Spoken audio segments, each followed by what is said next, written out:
Ils étaient une centaine samedi sur le parvis de la Maison Carrée à manifester contre l'enfermement des étrangers et pour la fermeture du centre de rétention nîmois.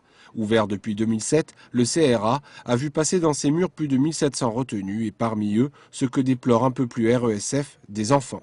L'an dernier, il y a eu 1700 personnes qui sont passées par ce centre, qui ont souffert, qui ont été coupées de leur famille, de leurs amis, qui ont été amenés ici des fois à des centaines de kilomètres de leur domicile. Il y a même eu des enfants, 44 en tout, et bon, je dirais même un bébé de 2 mois, et ça c'est pas tolérable qu'on puisse enfermer ces personnes et les faire souffrir.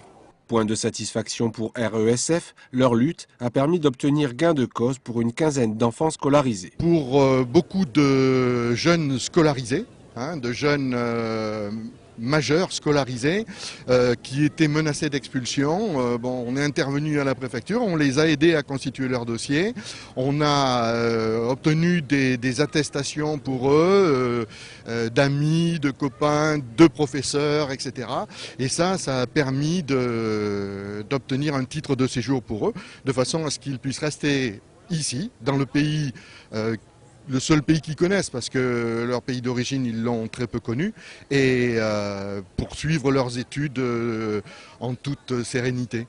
Dénonçant des violations constantes de la Convention internationale des droits de l'enfant, RESF a adressé un rapport au Comité des droits de l'enfant à l'ONU pour sa précession du 4 février dernier et réitérera cette démarche à la mi-avril.